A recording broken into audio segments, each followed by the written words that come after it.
할례에 대해서 한 번은 얘기를 해야 되겠다 하는 생각을 그 전에 가졌습니다만도 정리하는데 그 시간이 좀 걸렸고 다른 보강해야 할 말씀들이 있기 때문에 좀 순서가 많이 뒤로 미뤄진 것 같아요. 과거 구약 시대의 그 이스라엘 선조들을 특히 아브라함 이후로는 하나님께서 세우신 민족이 이스라엘인데 그 이스라엘 민족으로서의 그 자격은 하나님의 언약을 지키는 겁니다.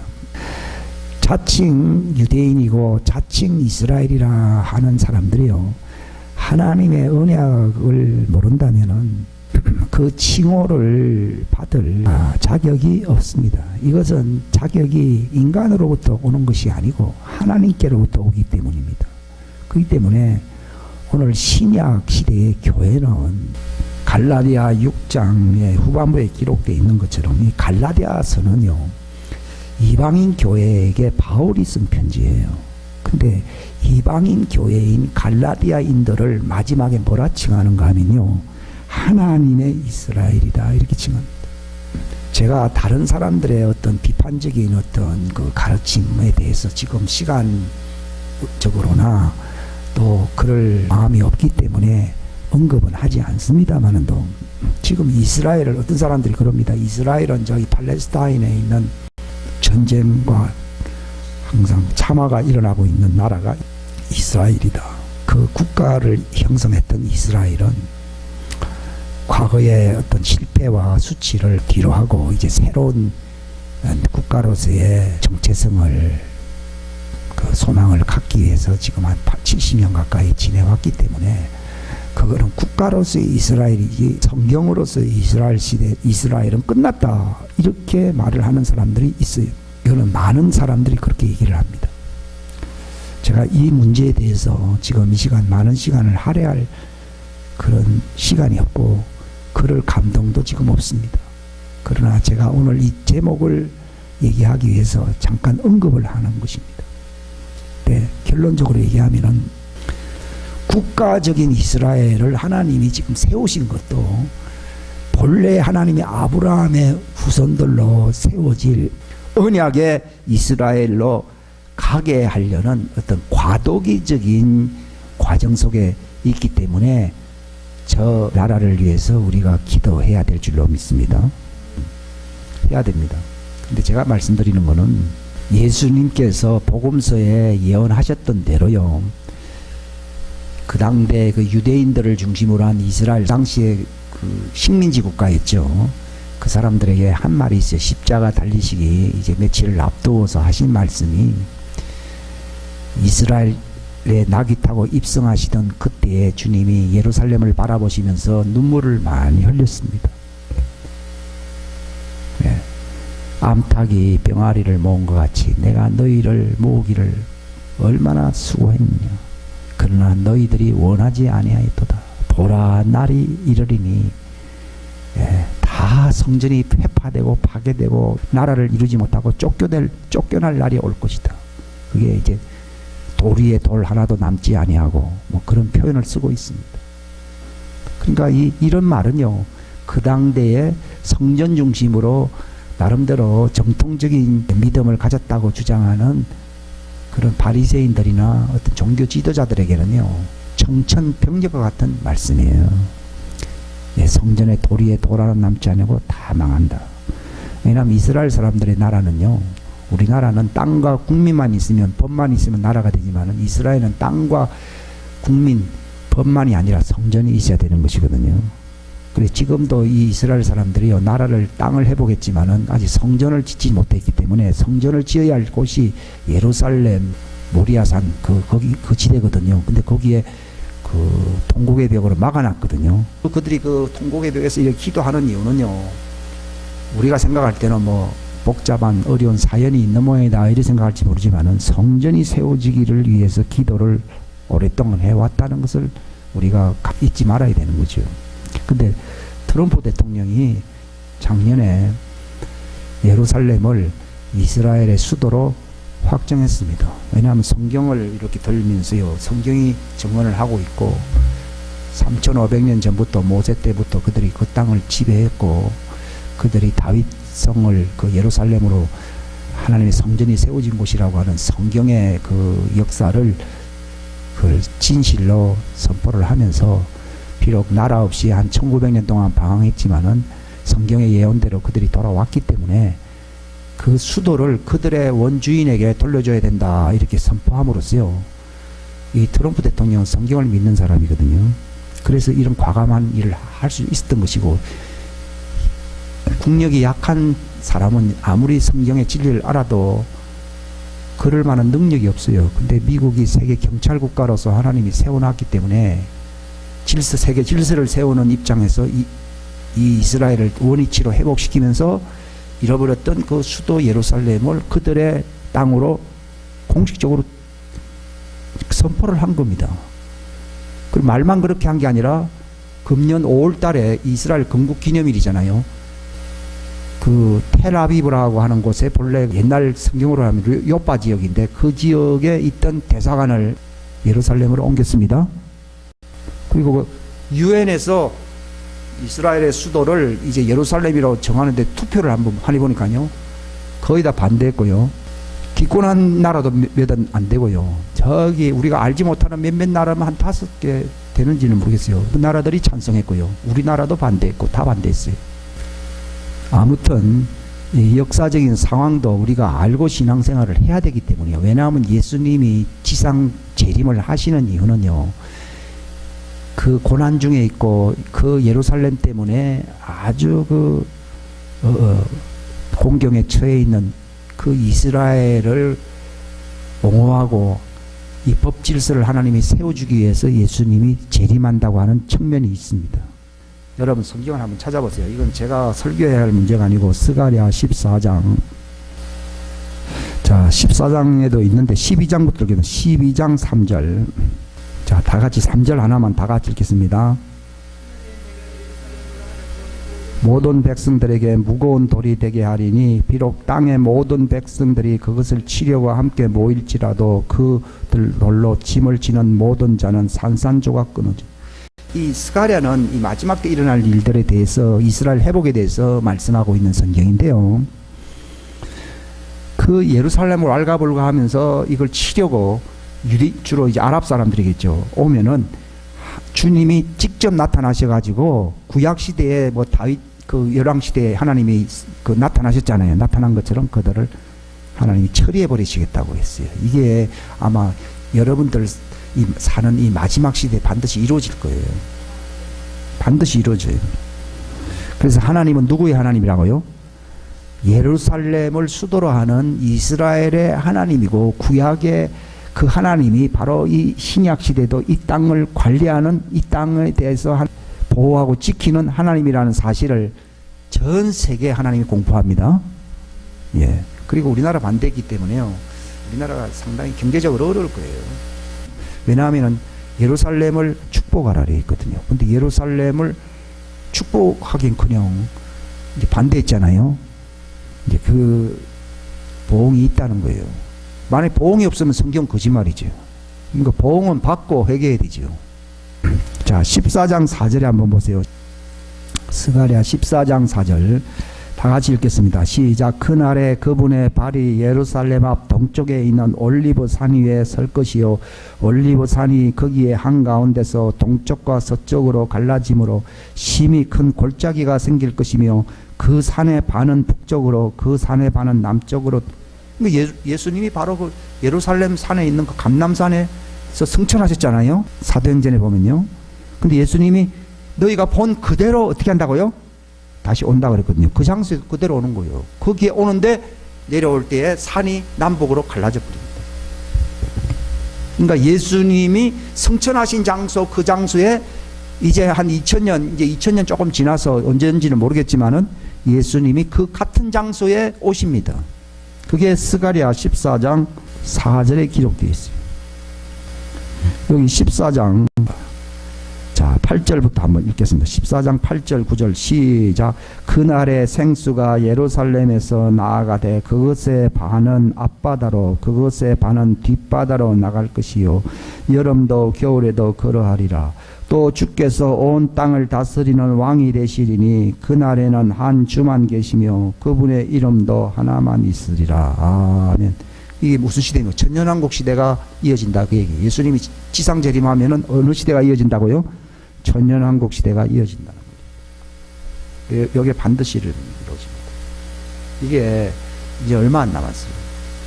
근데 아무튼 그 국가 이스라엘, 나라 땅이 있는 이스라엘은 예수님이 예언했잖아요. 도리에 돌 하나도 남지 않고 너희는 땅 끝에 다 유리하며 방황하며 흩어진다는 걸 얘기하는 거예요.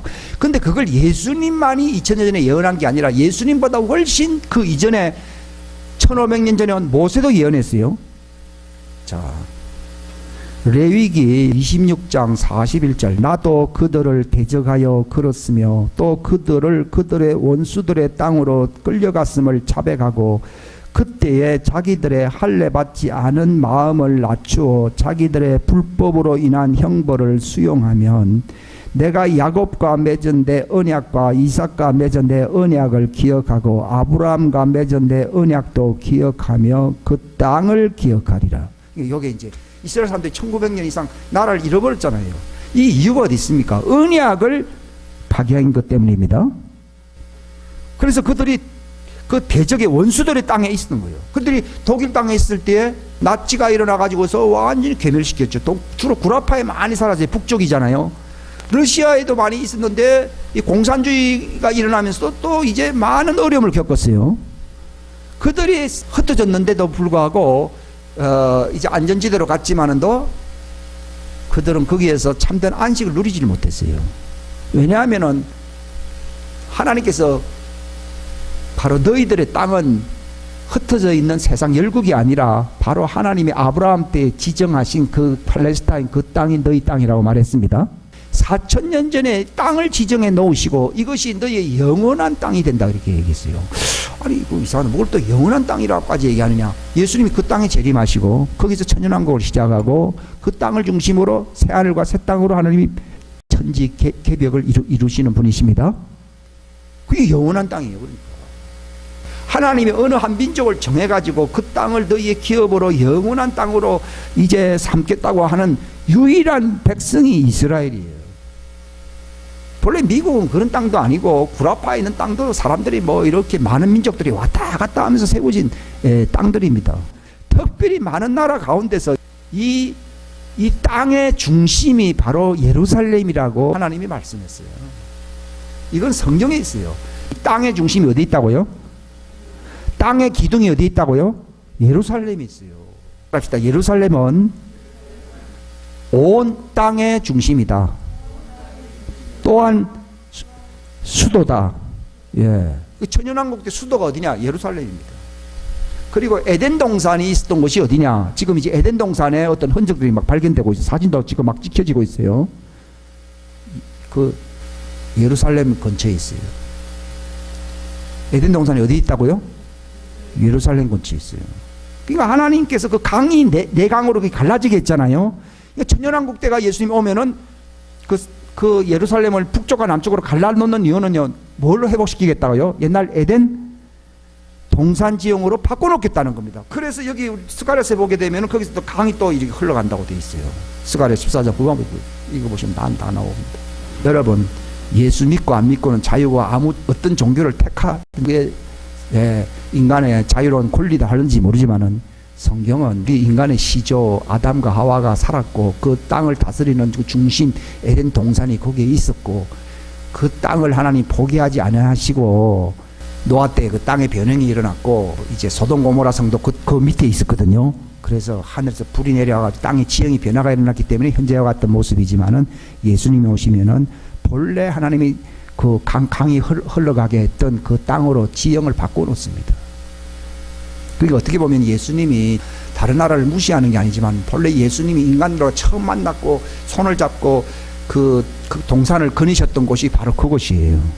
그래서 그 땅을 회복하시려고 오시는 거예요. 그리고 예수님의 재림이 그곳이냐? 거기서부터 시작했고 바로 에덴 동산에서 가까운 곳에 갈보리에서 돌아가셨잖아요. 에덴 동산이 이게 풀리는 거예요. 그래서 지금은 에덴 동산이 과거에 거기에 있었고 원래 땅은 어떤 모양이었고 그 강이 어떻게 흘러갔는지를 사람들이 그림을 그리기 시작하고 있어요. 그리고 신부들이, 하늘로 올라갔던 신부들이 어디로 내려와요? 바로 그 예루살렘, 지상 예루살렘. 왜냐하면 우리가 하늘 새 예루살렘 그리스도 신부라고 되어 있잖아요. 내 어린 양의 아내라고 되어 있죠. 요한계시록 21장에 보면요. 그들이 땅에 있는 예루살렘으로 이렇게 내려온다고요. 우리가 이 에덴 동산을 얘기하고 예루살렘을 얘기하고 또 요한계시록 21장의 새 예루살렘을 우리가 얘기하는 것은요, 거기가 우리 본향이에요. 왜냐하면 갈라디아서에 보면은 우리의 본향은, 우리 어머니는 어디 있다고요? 하늘에 있는 예루살렘이라고 되어 있잖아요. 아담은 그 지상 예루살렘이라고 할 수 있는 그 에덴 동산에서 그 고향으로 거기 살았어요. 그러나 그들이 언약을 파괴시켰기 때문에 하나님이 그들을 내쫓아 버린 거예요. 여러분, 언약이 얼마나 중요한가 하면요, 언약을 어기면요 예외가 없어요. 인간이 왜 불행해졌느냐, 왜 에덴 동산에서 편안하게 살 수 있었는데 왜 이렇게 유리방황하면서 힘들게 살아가느냐? 언약을 어기는 거예요. 지금도 교회가 언약을 어기는 거예요. 따라합시다. 언약을 모르면 하나님의 백성이 아니다. 예, 그 정도로 중요합니다. 사람들은 뭐 구원을 받았니, 정통교단에 뭐 어떤 교단에, 교회에 소속돼 있니, 어느 교회 교인이, 이런 걸 중요시합니다. 내가 어디서 뭐 입교를 했고 세례를 받았다, 이런 걸 강조하지만요, 영생은 거기에 있는 게 아니에요. 영생은 하나님을 아는 것이라고 되어 있어요. 따라합시다. 언약이란 하나님의 가족이 되는 것이다. 여러분, 결혼하게 되면은, 부부관계가 되면은 한 가족을 이루거든요. 마찬가지로 언약이라고 하는 것은 하나님의 가족에 편성되는 거예요. 그러니까 교회 다니잖아요. 당신 예수님과 결혼해서 하나님의 가족 안에 있습니까? 물어보면요, 그런 게 어딨냐고. 그러니까 구원 받을 사람이 별로 없어요. 왜냐하면 성경은, 영생은 하나님을 안다고 하는 말은요, 성경 좀 읽어봤고 설교를 좀 들어봤다 그 얘기가 아니고, 거기서 안다는 말은요, 하나님의 가족 일원으로서 안다는 거예요. 영생은 예수님이 요한복음 10장에 분명히 말했어요. 내가 내 양들에게 영생을 주는데 왜 그런가 하면은 그 양들이 나를 알고 그들은 나를 따르고 나도 그 양들을 알고 그 양들이 나를 따를 뿐만 아는 것은 어느 정도 수준이냐? 내가 아버지를 알고 아버지가 나를 아는 것과 같다, 이렇게 얘기하고. 그게 가족 아니요. 부부가 알고 아버지가 자식을 알고, 그게 가족이거든요. 예수님이 양들을 알고 양들이 예수님을 아는 것은 어떤 수준이냐? 그래서 친구들끼리 교인끼리 안다는 게 아니라 예수님의 아버지, 자기를 보내신 아버지가 예수님을 알고 예수님이 아버지를 아는 것과 동일선상에 있다, 그 얘기예요. 즉 하나님의 가족이 일원이 되어야 영생을 받는다는 거예요. 그러면 하나님의 가족이 일원이 되는 걸 뭐라 부르느냐? 이거 언약이라고 부릅니다. 하나님은 인간을 천사들이나 다른 존재들과 차이가 있어요. 이 천사들이 인간들과 어떤 거리감을, 마치 아저씨는 아저씨지요, 가족은 아니잖아요. 훌륭한 이웃이 있을 수 있어도 여전히 그는 우리 가족은 아니거든요. 훌륭한 천사들이 있고요, 대단한 그런 피조물이 있을 수 있어요. 그러나 그는 인간은 아니에요. 전 가족에게 한 이름을 주셨다라고 에베소서 3장에 기록이 되어 있잖아요. 간단한 거예요. 누가 구원받느냐? 내 아들아, 내 딸아. 그들이 구원받는 거예요. 내가 교회 갔고 교리문답 입교를 했고, 예? 내가 이런 은사를 받았고, 그런 거 아니라니까요. 물론 뭐 입교를 하지 말라는 얘기도 아니고 다른 것도 있지만, 그것은 어떤 땅에서 이루어질 수 있는 어떤 요식적인 행위가 될 수 있어요. 그런 교회 의식일 수 있어요. 그 의식으로서 구원받는 게 아니에요. 내가 성경 기제를 좀 알았다고 해서 구원받는 게 아니라니까요. 영생은 쉬운 말로 얘기하면 하나님의 가족의 일원이 되는 거예요. 아브라함은 우리 모든 믿는 자들의 믿음의 조상이라 갈라디아서 기록이 되어 있어요. 우리 혈통적으로 얘기하면요, 우리하고 상관이 없어요. 4,000년 지난 사람인데다가 그는 저기 북쪽 메소포타미아 지역에 있는 유프라테스 강 저기에 있었던 사람이에요. 근데 하나님이 어느 날 그를 부른 거예요. 이걸 입양이라고 해요. 입양. 하나님의 가족이 되는 거는요, 혈통으로 되는 게 아니고, 하나님의 혈통으로 된 아들은 예수님밖에 없어요. 요한복음 1장에 나와 있어요. 우리는 성경에 아주 기본적인 걸 알아야 되거든요. 다른 아들하고는 다르기 때문에 뭐라 불러요? only begotten son이라 불러가지고 독생하신 아들이라고 불러요. 즉 하나님의 품에 있었던, 하나님의 품 안에 있는 독생하신 아들이라고 되어 있어요. 그래서 그 아들은 그 생명의 피를 가지고 있는데, 그 피는 인간으로부터 받은 피가 아니기 때문에 사도행전 20장에 뭐라고 되어 있어요? 무슨 피라고 되어 있어요? 예? 우리 성경 지식이 얼마나 빈곤한 줄 아십니까? 저도 바닥 수준인데도요, 조금만 얘기하면 못 알아듣는 거예요. 그 말은요, 성경에 관심이 없는 거예요. 아무튼 어떤 교리를 중심으로 한 종교 단체 모임이 그 기독교와 기독교회가 아니에요. 언약교회예요, 언약. 즉 하나님의 가족들이 모인 곳이 교회라 이 얘기예요. 그러니까 이게 가족 모임이 되어야 된다는 거예요. 왜냐하면 가족들만이 하나님의 백성이지, 하나님의 가족이 아닌 사람은 하나님의 백성이 아니에요. 우리가 전도하는 거는요, 자칫 잘못하면 바리새인들이 예수님 그랬잖아요. 너희들은 섬과 어떤 지역을 다니면서 배나도 지옥 자식을 만든다 그랬어요. 왜냐하면 너희들이 지옥 자식이라는 거예요. 종교단체를 만들면요, 아무리 거창한 정통이라는 이름을 써도 하나님의 가족이 아니면은 무슨 자식이라고요? 지옥 자식이에요. 정통 유대인들 보고도 바리새인들은 율법에 능한 자잖아요. 그럼에도 너희들은 이방인들을 하나 얻고 그들을 입교시키면은 너희들보다도 배나 더 지옥 자식을 만든다. 우리는 교인 만드는 것이 마치 대단하게 큰 일을 하는 것처럼 여겨지지만요, 전도라고 하는 것은 하나님의 가족의 일원으로 편입시키는 사역을 전도 사역이라고 하는 것이지, 바리새인들이 했던 회당 중심으로 그들은 모였잖아요. 어떤 체제를 강화시키는 게 아니에요. 그러면은 어떻게 하면은 하나님의 가족이 되느냐? 입양밖에 없다고요. 하나님의 가족이 되는 길은 입양밖에 없어요. 입양도 간단하냐? 간단하지 않습니다. 우리는 교회 나오니까 그냥 하나님이 불쌍히 여기서 너희는 구원받은 내 자녀들이다 이렇게 일러주는 게 아니에요. 이거는 마치 길거리에 다니는 불쌍한 사람을 내 집에 데려다 놓는다고 해서 같이 살 수는 있는지 모르지만은 법적으로 내가 친자와 같은 동일한 자격을 주는 아들이 될 수가 없는 것입니다. 법적으로는 절차가 필요하다고요. 그럼 법적인 절차를 안 밟으면은 법적인 권리를 주는 상속권을 받을 수 있는 아들을 세울 수가 없어요. 왜 입양 절차를 거치는가 하면요, 불쌍하니까 밥 먹여주기 위해서 입양하는 게 아니라 부모가 돌아가실 때 부모의 재산을 상속으로 받을 수 있는 법적 권리를, 자격을 갖추게 하려고 입양을 하는 것이죠. 그냥 뭐 같이 이웃끼리 같이 산다고 하면은 꼭 그런 법적인 그 입양 절차를 꼭 거쳐야 할 이유가 없잖아요. 제가 이 말을 왜 드리는가 하면요, 그냥 교회 왔다 이 말, 뒷자리에 앉았다 이 말이에요. 그러니까 내같이 불쌍한 사람이 와서 헌금도 좀 하고 이렇게 하나님 잘 봐주이소 하고 앉아 있으니까, 아이고 너는 교회당에 앉았기 때문에 하나님의 가족으로서 구원받는 하나님 백성이 되느냐?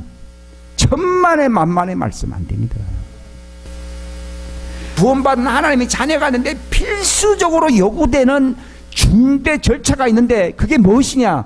그게 입양에 해당하는 이 언약입니다. 언약.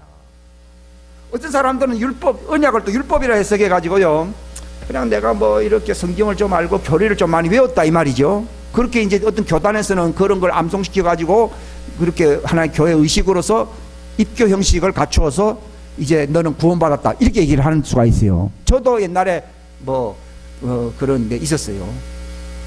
그런데 그게 아니더라고요. 예수님께서 이 땅에 왜 오셨느냐? 바로 유리 방황하는 그 흩어진 사람들을 바로 한 가족으로, 이걸 한 울타리에 모은다고 되어 있어요. 한 가족으로 만들어 주시기 위해서 오셨다라고 요한복음 10장에 얘기하고 있어요. 즉 무슨 말인가 하면 예수님과 결혼함으로써 아버지 왕국의 가족의 한 일원으로서 떳떳하게 상속권을 가지고 살 수 있는 정말 넉넉한 조건을 갖춘 그 자격 있는 사람들을 만드시기 위하여 예수님이 오신 거라고. 죄인이라고 하는 게 뭐냐? 나쁜 짓을 하니까 죄인이다. 어떤 사람들이 교회 와서 듣는 얘기가 당신이 죄인입니다. 회개해야 된다니까. 여보시오, 내가 나쁜 짓 한 게 별로 없는데 왜 이렇게 나를 죄인 취급하느냐 이렇게 얘기하면은요, 벌써 이건 세상적인 그 물을 너무나도 많이 먹고서 교회 와 온 거예요. 그래서 내가 좀 도둑질이라 좀 하고 왔으면은, 전과가 있으면은 내가 교회당에 와서 내가 이렇게 참회하듯이 회개를 할 수 있구나 이렇게 생각하는 사람들도 있어요. 죄라고 하는 것은 하나님과의 언약 관계가 깨져버린 사람들을 죄인이라고 부릅니다. 하나님과 언약이 회복되면은 그때는 죄인이라 부르지 아니하고 하나님의 자녀들, 하나님의 아들들이라고 부르는 거예요. 하나님의 백성이라고 부릅니다. 죄인이라는 말은요, 과거에 죄인이었다고 이렇게 말을 하면 이해가 가지만요, 교회당을 여러 명 다니면서도 여전히 죄인이라 그러면요, 이 사람은 언약도 모르고 영생을 얻는 진리를 모른다는 것을 스스로 얘기하는 거예요. 왜냐하면 어떤 사람이 내가 교회에서 봉사를 많이 한 것 같아요. 권능을 행하고 선지자 직분도 맡았고 설교를 좀 했다는 거예요. 가르쳤다 이 말이죠. 그러니까 딱 이제 좋은 일이 일어날 거다 했는데 예수님 볼 때 불법자들아, 이 불법자들이라는 말이 무슨 말인가 하면요, 언약을 범한 사람을 불법이라고 합니다. 거기서 법이라는 말은요, 언약의 법이 없는 자, 본래 무법자라는 뜻이에요. 본래는. 입양 절차를 거치지 아니하면은 가족의 일원이 되지 않듯이, 바로 우리가 예수님을 통해서 이 입양의 언약의 과정을 밟지 아니하면은 우리는 법적으로 권리가 있어요, 없어요? 없어요. 그래 무법자예요. 그게 불법이라는 뜻이거든요. 불이란 말이 없다는 불자로 해석을 하니까 그렇게 말해요. 무법자는 뜻이에요. 아노미아라는 말은 법이 없다는 뜻이에요. 그 가족의 호족상이 없잖아요. 그 아저씨 왜 아저씨냐? 왜 아버지가 아니고 아들도 아니고 뭐 형님이 왜 아니냐? 호족 등본을 떼보니까 없다 이 말이에요. 그게. 예? 그런 것처럼 하나님의 언약상으로 내가 바로 하나님과 그 관계 속에 들어가지 아니하면요, 나는 구원하고 영생하고 하나님의 가족과 하나님의 백성하고 아무 상관이 없어요. 그 양들에게 영생을 주는 자가 누구예요? 예수님이라고 하는 목자예요. 나는 선한 목자라. 선한 목자만이 양들을 위하여 목숨을 버리거니와 싹구는 제 양도 아니거니와 이리가 오면은 도망가 버린다. 그러니까 양과 목자와 한 우리를 이루고 있을 때 내가 그들에게 영생을 주노니 아무도 아버지 손에서 그들을 빼앗을 자가 없을 것이요. 마치 이것은 내가 양들을 알고 양들이 나를 따라오고 나를 알듯이, 이는 내가 아버지를 따라가고 내가 아버지를 알고 아버지가 나를 아는 것과 같은 아버지의 한 가족의 일원이다, 이렇게 말씀을 하는 거예요. 근데 이 가족에 들지 아니한 많은 유리하는 그 자들이 있기 때문에 그들을 이제 불러다가 이 한 우리에 들게 하면서 한 목자와 한 우리가 있으리라 이렇게 된 거예요. 그러나 여기 보면 이런 말이 있잖아요. 그 양을 헛떡거리는 사람을 뭐라 부릅니까? 일이라고 부르거든요. 그 이리들을 신약에서 뭐라 부릅니까? 쓴뿌리라고 부르는 거예요. 쓴뿌리가 돋아나 너희를 괴롭게 하거나 그것으로 말미암아 많은 사람이 더럽게 된다는 것을 요한복음 10장에서 이리가 양을 늑탈하고 해친다는 말을 하는 거예요. 그러니까 그런 자들을 쫓아내라고 되는 거예요. 왜냐하면 그건 하나님의 양이 아닌 거예요. 그리고 양이 되기 위해서 들어온 사람도 아니라는 거예요. 그렇기 때문에 초대교회는요, 이 징계가 분명히 있어요. 요즘은요, 징계가 하나도 없어요. 많이 오느라, 흥금 많이 하느라, 성공하고 형통하리라, 복받으라. 오늘날은. 근데 예수님이 내가 이렇게 많은 사람들에게 했습니다니까요. 야, 이 언약을 저들에게 알지도 못하게 하고 그들이 나의 양으로 만들지 못하게 하고 너희들끼리 모여서 장사했잖아요. 야, 이 무법자들아, 불법자들아, 다 떠나가라 그래. 나는 너희를 도무지 알지 못하느라. 이 이 무법자들아 하면서요, 예, 책망하고 지옥으로 가라, 그 얘기입니다. 무서운 얘기예요. 그러니까 구원이나 영생이라고 하는 것은 내가 뭘 가르치고 뭐 이런 거, 장사에 얼마든지, 기독교도 예수님께서 첫 사역을 하실 때 예루살렘 성전에 가서 하신 사역이 뭐예요? 장사하는 사람들 거기 많이 있었잖아요. 노건으로 채찍을 맡아가지고 막 내 집을 왜 강도의 구렬과 장사하는 집으로 만들었냐고 막 쫓아내니까요. 거기서 이제 전통이 무너지니까요, 예수님을 미워한 거예요. 즉 돈 문제 때문에 예수님을 미워한 거예요. 왜냐하면 바리새인들은, 많은 사람들은 돈을 좋아하는 자들이 이렇게 있거든요. 과부의 재산을 삼키고 뭐 늑타라고 하는 이런 얘기가 나오거든요. 이게 옛날 얘기로 끝납니까? 아니라니까요. 그렇게 장사를 해서라도요, 천당에 가면 내 막 아이고 막 봐주겠어요. 천당은커녕요, 지옥에 전부 단체로 지옥에 보낸다니까요. 저 양심상 얘기하는 거예요. 왜냐하면 제가 이 한 말로요, 영원한 형벌을 받을 수 있어요. 이거는 양심 그 이상의 하나님의 양심, 은약으로서 내 목을 메고 지금 얘기하는 거예요. 그날에 네가 한 말로 위롭다움을 받고 네가 한 말로 정죄를 당한다고 그랬어요. 제가 이 자리에서 설교하기 힘들다고 하는 것은요, 잘못하면 농담과 어떤 진리가 이게 혼용이 돼서 나갈까 봐 굉장히 겁나는 거예요, 실상은. 근데 이 말은 대단히 중요한 얘기예요. 예, 분위기를 쇄신하고 이렇게 하기 위해서 예화도 들긴 하지만 예화가 중요한 게 아니에요. 근데 사람들은 예화를 잘 듣더라고요. 진리를 아시기를 바랍니다. 언약입니다. 언약이 뭐냐? 결혼이에요, 결혼. 예, 그러니까 에덴 동산에서 하나님의 언약을 깨뜨렸잖아요. 하나님은 정의의 하나님이기 때문에 일구이연하지 않습니다. 봐주는 게 없어요. 하나님은 인간이 아니시니 시건하지 않는다고 돼 있어요. 예, 일구이연하지 않는다는 거예요. 하나님은 그 하신 말에 대하여 하나님이 책임을 지는 거예요. 본래 인간이 태어났을 때는요, 바로 하나님의 숨을 거기다 집어넣은 거예요. 하나님의 가족이 되는 이유는요, 우리가 혈육은 핏줄로 이어지잖아요. 그죠? 바로 첫사람 아담도요, 무슨 문서화 작업을 하고 뭐 이렇게 뭐 양을 잡아서 하나님의 아들이 된 게 아니라요, 만들 때부터 하나님의 생기를, 마치 핏줄과 같은 것이 영의 세계에서는 뭐 생기였어요. 여러분, 핏줄보다 생기가 더 중요합니다. 근데 하나님의 생기는요, 그게 바로 말씀이고 하나님의 영이고 생명이거든요. 근데 요한복음에 보게 되면요, 그분은 말씀이신데 그분 안에 생명이 있었고 그 생명은 사람들의 빛이라고 돼 있어요. 근데 그 빛을 응고시키면요, 하나님의 피가 나온대요. 저는 그걸 발견합니다. 옛날에 그런 얘기를 했잖아요. 사도행전 20장에 보게 되면요, 우리가 구속받은 거는요, 인간들의 피나 짐승의 피로서 본래 구속이라는 말을 회복시켜 주는 거예요. 즉 하나님의 가족의 일원으로서 살 수 있는 자격을 회복시켜 주는 걸 구속이라 부르는 거예요. 그래서 기독교는요, 구속의 종교라고 얘기할 수 있어요. 그러니까 구속을 모르면은 영생 얻는 이 하나님의 언약과 아무 상관이 없어요. 저도 교리 훈련을요, 저 장로교를 내가 비판할 마음 전혀 없어요. 왜냐하면 다 그런 건 아니기 때문에. 그러나 옛날에 처음에는요, 그냥 이렇게 교리 문답하고 뭐 세례받고 그랬어요. 저도 그런 집안에서 태어났어요. 그래서 제가 거기서 뛰쳐나오는 이유도요, 제가 그 과정을 겪어봤기 때문에. 왜냐하면 거기서는 성령에 대해서 내가 들어본 적이 없거든. 내가 교회를 그 어릴 때 뱃속에서부터 그렇게 오래 다녔지만은요, 성령을 받고 뭐 성령으로 하나님의 생기를 받고 하는 건요, 그런 말이 성경에 있는지도 잘 모른 데다가 더군다나 그런 경험을 받은 적이 없어요. 고향을 떠나 저기 이국 땅에, 한국이요, 서울이죠. 거기 있을 때 내가 하나님의 영을 받았어요.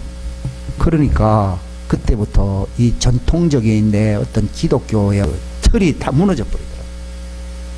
뭐 그렇다고 해서 제가 뭐 그건 초짜 시작 중에 시작인데 지도해 줄 사람들이 많이 있어야 되는데 그 방면으로 지도를 하는 사람들이 별로 없어요. 근데 제가 말씀드립니다. 아담을 지었을 때 왜 그 창세기 5장에 보게 되면은 그 인간 족보가 나오는데 누구의 아버지는 누구고 누구는 누구의 아들이라 이런 게 나와요. 창세기 보면은 마태복음에도 있지만은 누가복음에도 있어요. 근데 누가복음에도 아담은 누구의 아들이었다고요? 하나님의 아들이었다. 왜 하나님의 아들이냐? 아담 밑으로는요, 그 다 인간들이 아버지였어요. 근데 아담에게는 하나님의 아버지. 그러면 이상하잖아요. 인간 아버지가 되어야 인간인데 왜 갑자기 아담의 아버지는 왜 하나님이냐는 거예요. 그러니까 인간이 육체로 돌아갔을 때는요, 혈통의 아버지로 그 맥을 이어오게 되어 있었고요. 하나님이 아담을 만드신 이유는 인간들끼리 혈통으로 맺어주는 그 관계를 위해서 인간을 만든 게 아니라 하나님이 그 아담의 아버지가 되려고 만들었어요. 그러면 하나님이 아담의 아버지가 된다는 말이 아담에게 하나님의 영이 있었다는 거예요. 하나님의 영이 그게 곧 생명이거든요. 그 생명은 사람들에게 빛이거든요. 그 빛 속에 뭐가 있는가 하면 하나님의 피가 있어요. 제가 이 말을 왜 하는가 하면 그게 하나님의 피가 있어요. 그 하나님의 피를 갖고 온 분이 누구예요? 예수님이에요. 피하면 늘 그 혈통만 생각합니다. 하나님에게도 그 영 안에 생명이 있고 생명의 빛이 있고 빛 안에 뭐가 있다고요? 피가 있는 거예요.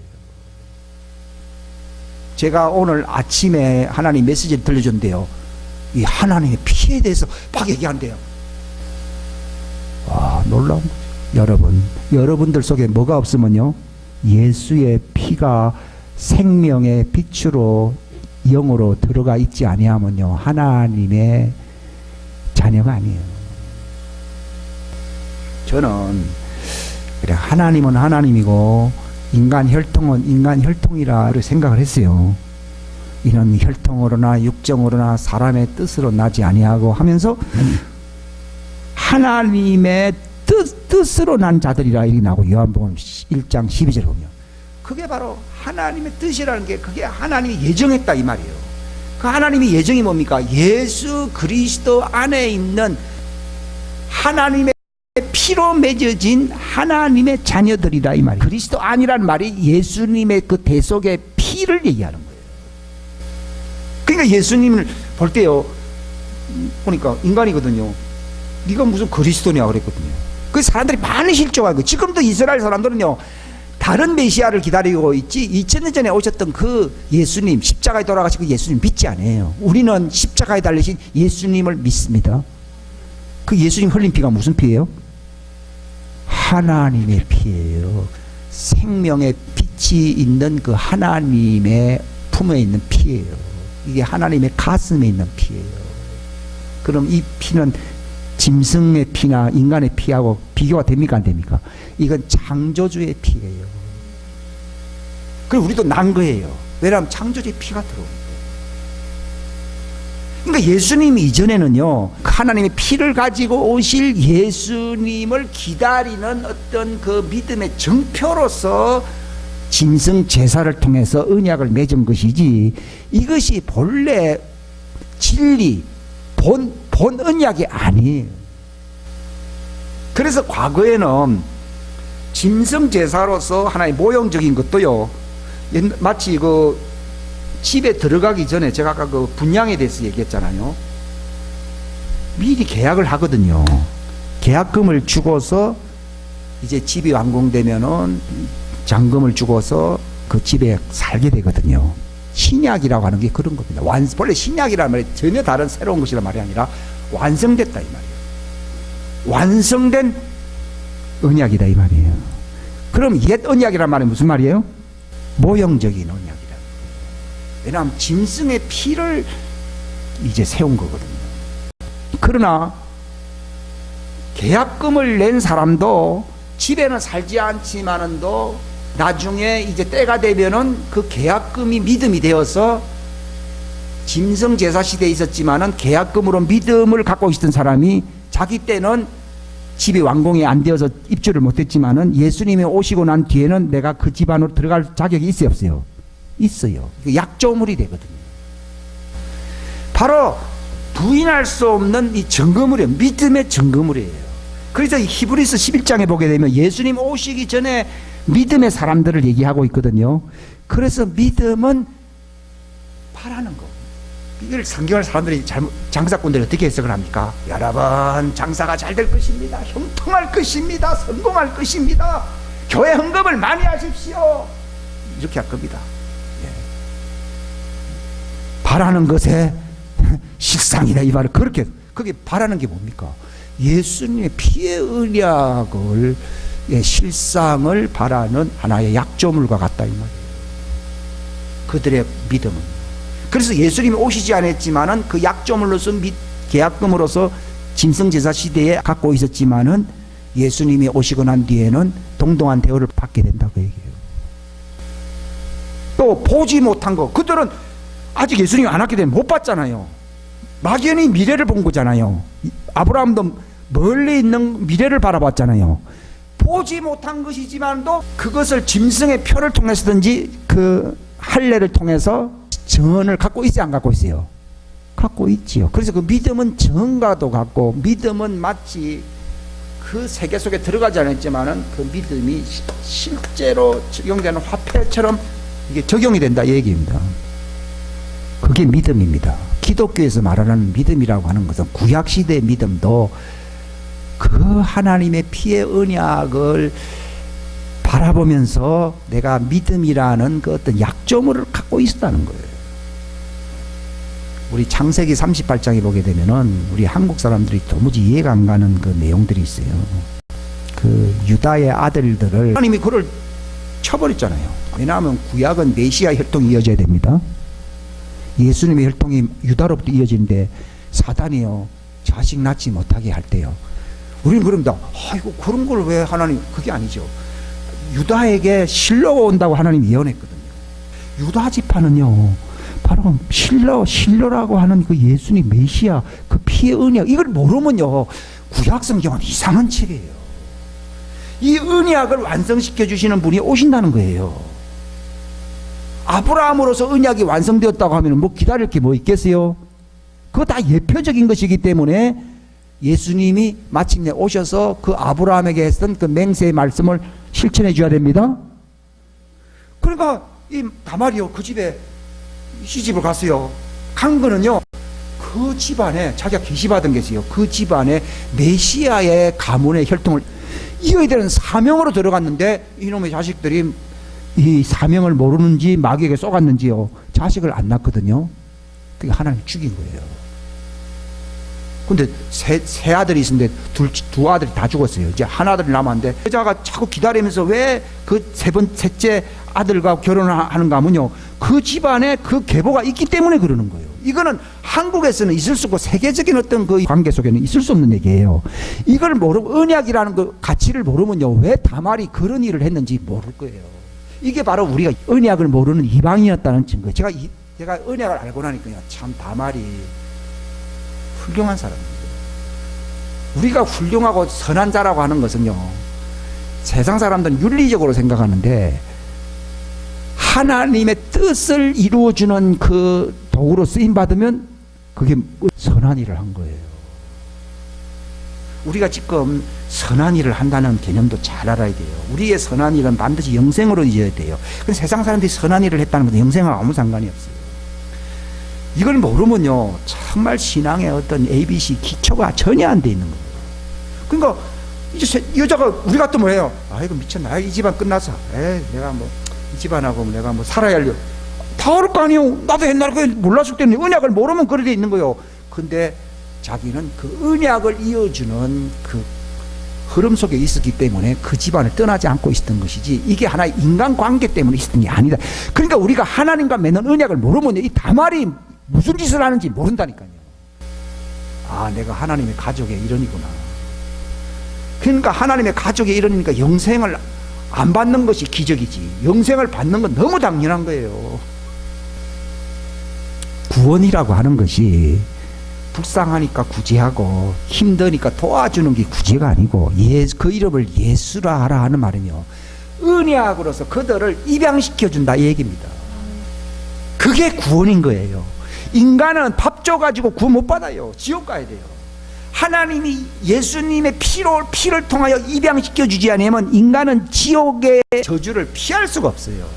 그래서 그 이름을 예수라 하라는 말이요 그 그게 언약으로서 하나님의 피로서 하나님의 가족의 일원으로 예수님과 결혼을 한다 이 말이에요. 놀라운 거죠. 자랑할 게요 그것밖에 없어요. 예수의 피밖에 없네 하는 찬송이요 기독교의 진리의 99%를 담고 있어요. 그거 모르니까 하나님과 영혼은 이별되는 거예요. 하나님이 세상을 이처럼 사랑하사 성공케 하사 형통하게 하사 얼마든지 할 수 있잖아요. 나이를 막 100살이 아니라 500살까지 살도록 하게 하사 할 수 있습니다. 그게 아니라 하나님이 세상을 어떻게 사랑했느냐, 자기 아들을 바로 그 피를 통해서 하나님의 가족의 입양이 되게 하려고 예수님을 지옥에 버렸다 이 말입니다. 그 뜻입니다. 우리가 버려져야 되는데 언약이 없는 우리가 버려져야 되는데 언약의 핵심이잖아요. 그분이 인간으로 오셔가지고서 십자가상에서 고생만 한 게 아니라 지옥에 떨어졌잖아요. 버림받았잖아요. 버림받았고 그분이 이제 그 하나님의 피를 흘려드림으로써 이게 바로 하나님의 백성을 구원하는, 하나님과 결혼할 수 있는, 하나님과 연합할 수 있는 언약의 피입니다 라고 그것을 인정하려고 그 피가 얼마나 중요한지. 신기한 것은요, 그 예수님이 십자가상에서 있는 동안에는 피가 이렇게 보였는지 모르지만 예수님이 딱 그 죽고 그 우리가 무교절이라는 것으로 딱 그 들어가게 되면요 그 피가 다 하나님께로부터 숨겨집니다. 짐승의 피는 계속 그렇게 남아있는지만 하나님의 피는 용모가 끝났기 때문에 그 원래 있던 말씀의 영으로 돌아갑니다. 그리고 예수님이 또다시 부활하셨잖아요. 부활하셨을 때 왜 그랬습니까? 그분이 육체 안에 오셨을 때 흘렸던 그 피를 사람들이 하나님을 만날 수 있도록 그 하나님의 보좌 앞에 있는 그 법궤의 앞에 뿌리기 위해서 하늘로 올라가신 거예요. 그래서 우리가 그거 피를 믿는 사람은 담대하게 핏뿌림이 있는 하나님의 얼굴을 뵐 수 있는 그 법궤 앞으로 우리가 지금 나아갈 수가 있어요. 나는 그것 때문에 나아갑니다. 예수의 피를 믿고 그게 나아갑니다. 자랑할 거 그거밖에 없어요. 그전에는요 뭐 어떤 꿈을 꿨다든지 뭐 어떤 기적이 일어났든지 몸에 병이 나왔다든지 이런 것이 나한테는 참 도움이 됐어요. 근데 그게 도움이 안 돼요. 별로 도움이 안 되고요. 더 큰 기적이 뭡니까? 내가 예수님의 피를 알고서 그 피 때문에요 하나님의 존존 앞에 설 수 있다는 거예요. 마귀가 무슨 짓을 하든지 내가 거기에 대해서 반항한다. 이 말 맞죠. 그러나 예수님이 나를 입양했어. 그 피값으로 나를. 마귀가요 니는 못났어, 니는 형편없어. 옛날에는 그게 참 귀에 거슬렸어요. 본래 나 못났어. 나 본래 그런 놈이야. 그러나 예수님이 일방적으로 자기 피로서 그 아버지께로 올라가서 그 피를 뿌려주시고 네가 설 곳이 바로 그곳이라는 거예요. 그곳에 설 수 있는 내 권리를 받았고 나는 더러운 옷을 입고 있지만은 마귀가 자꾸 송사해도요 그 말 맞아. 그러나 나는 입양받았고 나는 이제 하나님의 그 임재 안에서 예수님과 같은 형상으로 변화되는 과정을 내가 지금 밟고 있어. 완전함과 거룩함에 이르는 영광의 상속자의 자의 반열에 들어가는 과정을 내가 지금 밟고 있어. 마귀야, 나는 내 힘으로도 이게 안 돼. 내 힘으로 할 수 있는 게 없어. 나는 그분이 나를 샀기 때문에 그 피의 가치를 나는 알았고 그분이 바로 나 대신 지옥 형벌에 떨어졌다는 사실로 내가 알았기 때문에 은혜의 보좌, 은혜의 왕자 앞에 예수님이 피를 뿌렸기 때문에 그래서 나는 그걸 믿고서 그걸 피를 힘입고서 나는 그 자리에 서 있는 것이 마귀님 자격이 없어요. 자격 없지. 자격이 없으니까 예수님이 다 나를 샀고 나를 입양했고 나를 피를 뿌려놔서 내가 있는 것이 내가 잘나서 여기 있는 게 아니야. 그러니까 마귀가 지금 나 별로 간섭을 안 해요. 옛날에는 말이 굉장히 많았어요. 근데 지금은 말을 안 해요. 막 들리지도 않아요. 당당하게 지금 서 있는 거예요. 제가 얼마나 사람들로부터 지지를 못 받는 영적으로 얘기하면은 그 반모섬 같은데 지금 내가 있잖아요. 근데 내가 이런 말을 하잖아요. 왜 이런 말을 합니까? 사람들 보기엔 고독하지만은 내가 하나님 보좌 앞에 있고요. 거기에 많은 천사들이 있어요. 예수님이 옆에서 변호해 주시고 아버지께서 내 옷을 예수님의 옷으로 바꿔주시는 그 과정 속에서 정말 영광스러운 하나님의 아들이 되게 하려고 나를 지금 이 현실 속에서 나를 이끌고 가시는 분이에요. 그걸로 나는 만족하는 거예요. 아무리 좋은 사람이 옆에 많이 있어도 내 운명을 바꿀 수가 없어요. 근데 저는 이 복음이요, 예수님 피를 알고 언약을 알고 예수님 대속, 그러니까 우리 시기독신은 대속을 모르면 참 위험합니다. 대속을 알아야 되고 언약을 알아야 되고 예수님의 피를 알게 되면요, 내가 서 있는 곳이 어디라는 걸 알게 돼요. 그게 믿음이에요. 그 세 가지를 모르는데 믿음이 생기느냐? 성경은 믿음은 계시되는 것이고, 믿음은 선물이고, 믿음은 하나님 일방적으로 주는 것이, 이걸 내가 알게 되니까 이 보배로운 믿음을 선물로 받은 거예요, 제가. 그래서 내가 이 믿음을 힘입고 담대하게 예수님의 피를 힘입고, 내가 피의 믿음 안에, 피 안에 있는 믿음이라 되어 있거든요. 로마서 3장에 보게 되면요. 그걸 가지고 내가 지금 서 있는 거예요, 이게. 내가 육체의 인생을 왜 사느냐? 누굴 만나고 교행하고, 그거 아니에요.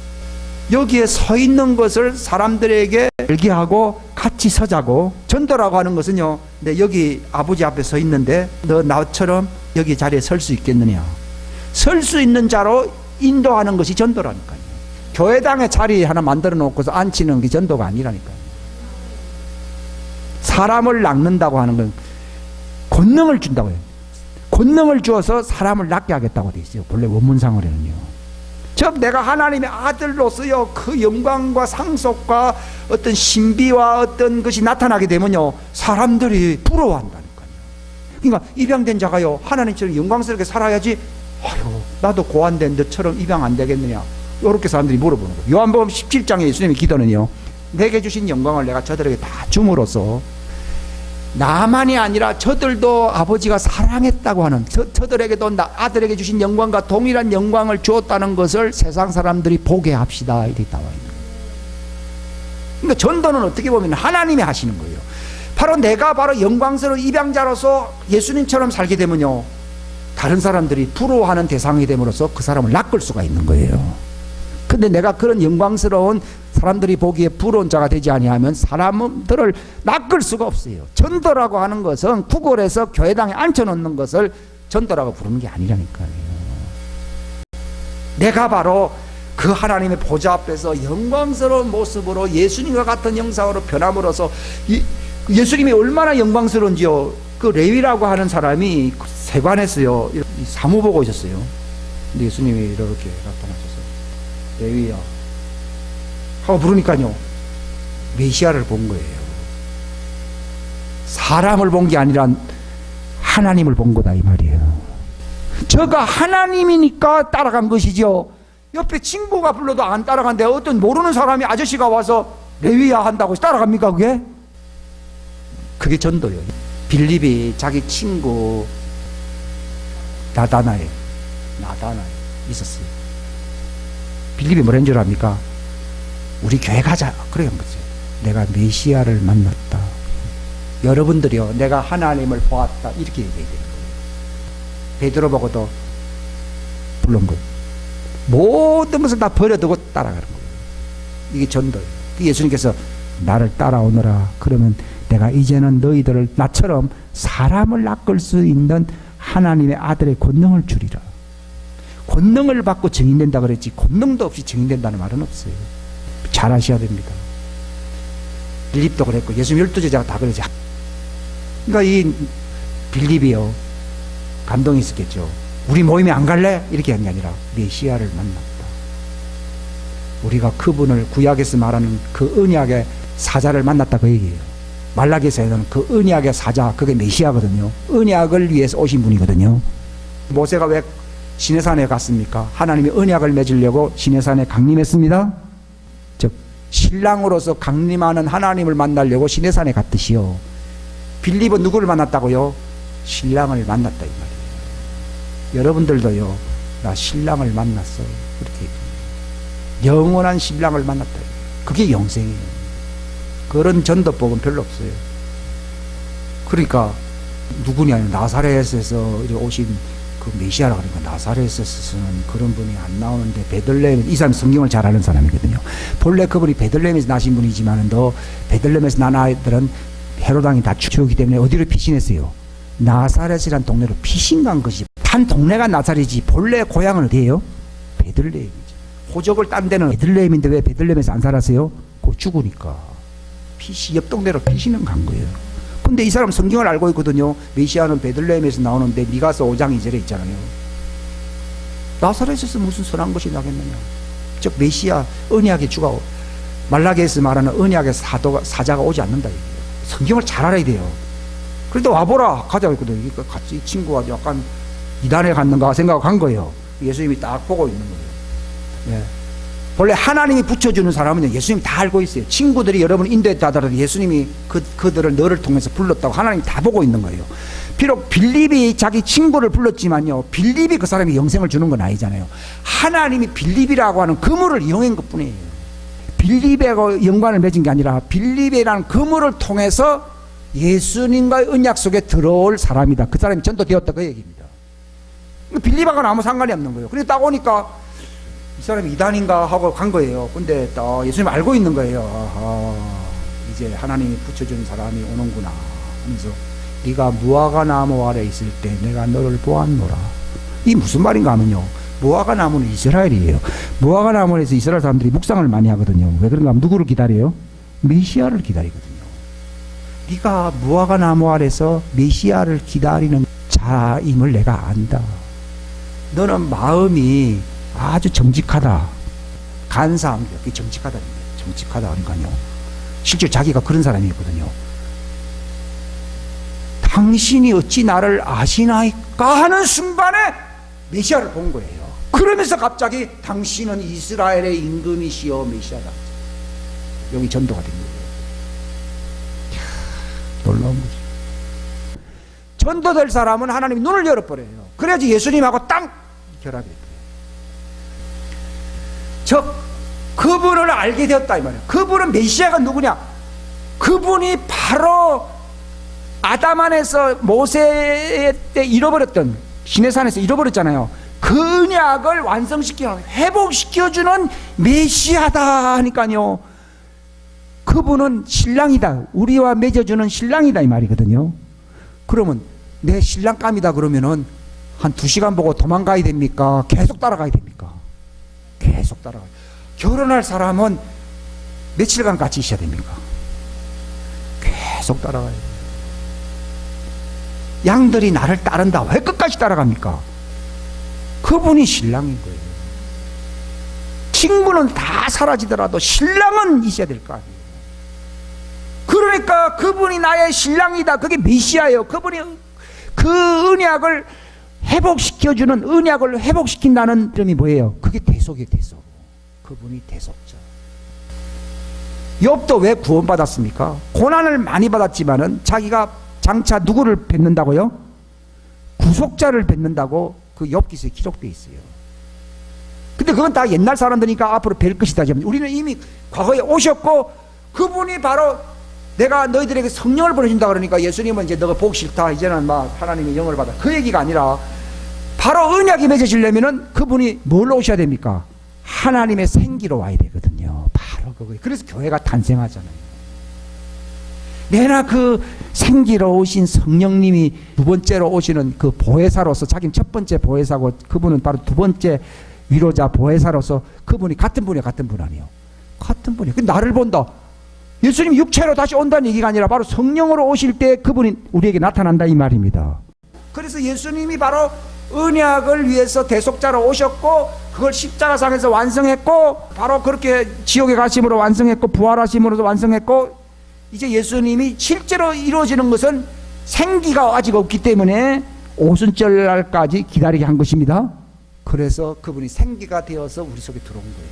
그래서 내가 언약이 돼버린 거예요. 내가 결혼을 해버린 거예요. 그래서 이 예루살렘을 떠나지도 말고 이 장소를 떠나지 말고 하늘로부터 오는 그 어떤 그 권능을 힘입을 때까지는 계속 여기서 머물라 하는 말은 철야 기도를 많이 하라는 그런 얘기가 아니고요. 바로 그날이 되면 그게 그날이에요. 바로 하나님과 결혼하는 그날이 온다. 즉 시내산에 왜 왔습니까? 이스라엘 사람들이요. 3일이 지나면은 하나님이 시내산 꼭대기에 어떻게 하신다고요? 강림한다고 돼 있거든요. 그래서 하나님 만날 준비를 하라 그랬는데 그들은 하나님 무섭다고 하나님 안 만나려고 그랬잖아요. 그러니까 그들의 비극이 시작되고 있었던 거예요. 모세를 만나서 얘기를 들으면 됩니다. 그럼 모세가 신랑입니까? 오늘날 다 그렇습니다. 어느 교회 가면 참 은혜를 많이 받는다. 하지만요, 모세를 통해서 우리가 있겠나이다. 하나님 너무 무섭습니다 하는 말이나요.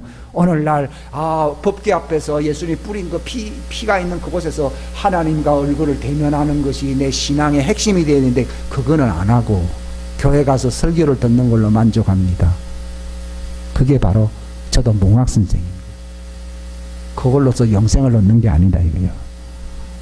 예, 몽학선생은 그 언약을 맺으시는 신랑에게로 인도해주는 문직이거든요. 그러니까 여러분이 그분에게로 가야 되는 거예요. 지금 여러분들이 여기 교회당은 이걸 배우는 곳이고요.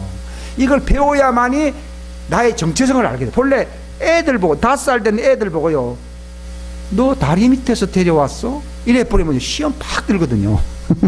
응? 저는 이제 그런 말에는 절대로 안 속죠. 왜냐하면 나이가 5살이 아니거든요. 그런 것처럼요, 다른 사람들이 나보고 어쩌고 저쩌고 해도요, 어느 교회가 좋더라, 뭐 설교가 좋더라. 옛날에는 그게 내가 관심이 많았어요. 그래서 내가 저 교회도 가보고 능력도 받고 은사도 받고 그런 게 있어요. 요즘은 안 갑니다. 왜냐하면 내가 어디 앞에 선다고요? 그분 앞에 서는 거예요. 지금도 내가 그분 앞에서 지금 얘기하는 거예요. 내가 그분 앞에서 법정 증인으로 얘기를 안 하면 이런 말 못 합니다. 이거 내가 증인으로서 얘기하는 거예요. 당신 지금 여기 강대상 앞에 있지 않느냐? 아니요. 이건 육체가 여기 있는 것이고 내는 거기 있어요. 그 증거가 뭔지 아십니까? 네가 나를 버리니 네 마음이 편할 것이요 그 기쁨을 뺏어갈 자 없다고. 그 말할 수 없는 평강을 위해서 불렀고 거기는 기쁨과 평강의 장소거든요. 그게 안식의 장소이기 때문에 그걸 내가 누리는 거예요.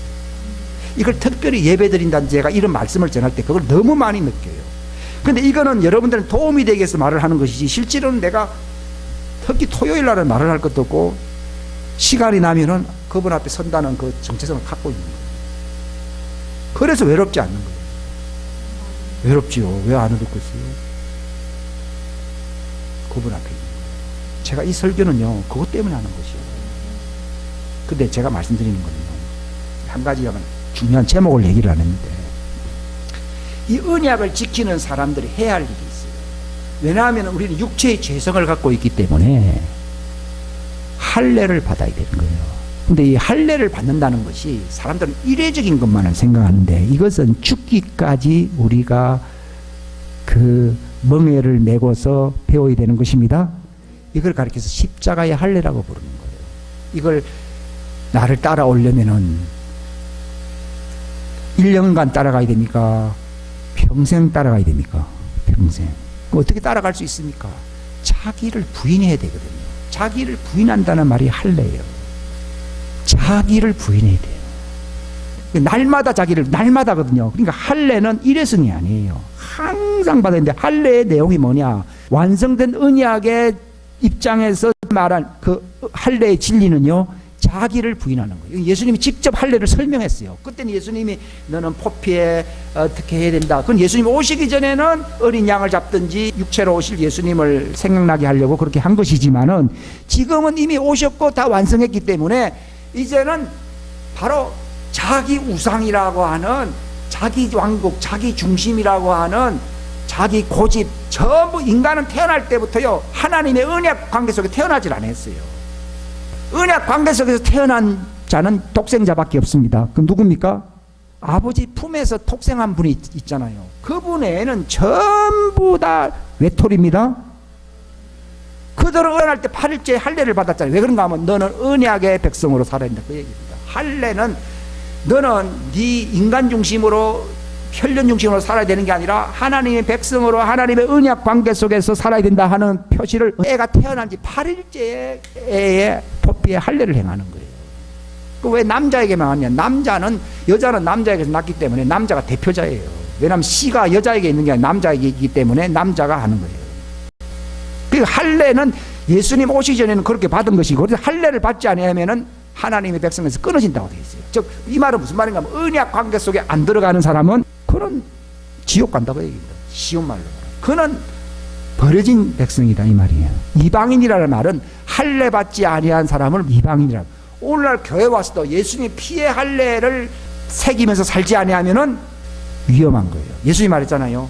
누구든지 나를 따라오려거든 날마다는 말이 붙었어요. 날마다 십자가를 진다는 말이에요. 그게 바로 자기를 부인하고 자기 십자가를 진다는 것이 그게 할례를 얘기합니다. 그럼 할례를 행하면 어찌 됩니까? 내가 육신의 죄의 사람이잖아요. 내 육신에 선한 것이 없도다. 육신의 죄의 몸을 벗어버리고 내가 영 안에서 하나님과의 언약 관계 속에 들어가는 것을 가리켜서 할례라고 하는 거예요. 이것을 성경 박사라고 하는 서기관들과 바리새인들이 모르고 있는 거예요. 지금도 마찬가지입니다.